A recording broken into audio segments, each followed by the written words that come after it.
बिस्मिल्लाहिर्रहमानिर्रहीम।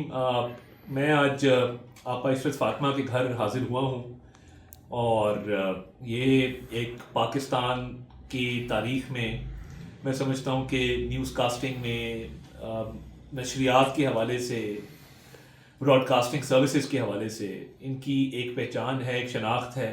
हर पाकिस्तानी एसोसिएट करता है इनके साथ और जिस तरीके से इन्होंने पूरा इनका करियर है 4.5 डेकेड्स का, 45 साल का, जिसमें इन्होंने अपनी खिदमत सर अंजाम दी इस मुल्क के लिए।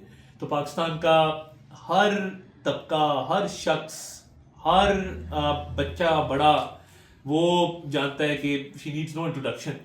तो मैं इनके पास इनके घर हाजिर हुआ था ये दरख्वास्त करने कि एक तो गिला करने की ये बड़ी बहन है इनको, तो इन्होंने रेडियो पाकिस्तान छोड़ने का फ़ैसला किया। तो मैंने इन्हें ये कहा कि, और ये 10 बदस्ता गुजारिश की कि आप तो पाकिस्तान टेलीविज़न की पहचान है और इन्होंने 10 साल पहले पाकिस्तान टेलीविज़न छोड़ा 2016 में।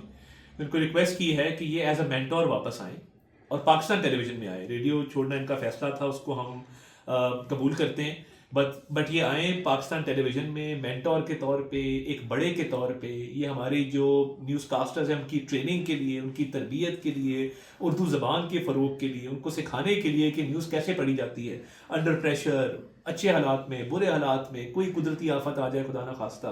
बिकॉज इन्होंने उतार चढ़ाव ज़िंदगी के बहुत देखे हैं। तो इनके आने से हमें भी हौसला मिलेगा और पीटीवी के इदारे को तक़वियत मिलेगी उस इदारे की बेहतरी के लिए।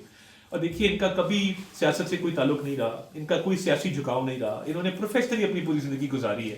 तो इसलिए इनको रिक्वेस्ट की है कि ये इदारे में आएंगी तो एक न्यूट्रलिटी बढ़ेगी, लोगों के अंदर एक हौसला होगा। यंग बच्चे बच्चियाँ जो आजकल ख़बरें पढ़ते हैं, तो ये उनकी ट्रेनिंग के लिए, उनकी तरबियत के लिए इन्होंने मेहरबानी की है और मैं बहुत शुक्रगुजार हूँ तहे दिल से इनका कि ये पाकिस्तान टेलीविज़न वापस आ रही हैं। तो आपको सरप्राइज़ भी देंगे इंशाअल्लाह ताला कि पाकिस्तान टेलीविज़न जब ये आती हैं as a mentor, as a guide, एक बड़े के तौर पे, एक तरबियत करने वाले के तौर पे, तो पाकिस्तान टेलीविज़न भी इनको वेलकम करेगा इंशाअल्लाह। आपने मुझे बहुत इज़्ज़त दी है और बहुत मेरा हौसला बढ़ा है।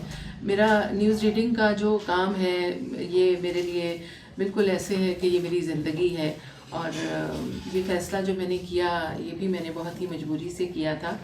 और अगरचे मैं अब इस मकाम पर हूँ जहाँ पर हम लोगों का वाइंड अप का वक्त है, लेकिन मैंने बहुत मोहब्बत से इस काम को अभी तक किया है और करना चाहती हूँ जब तक कि मेरी सांसें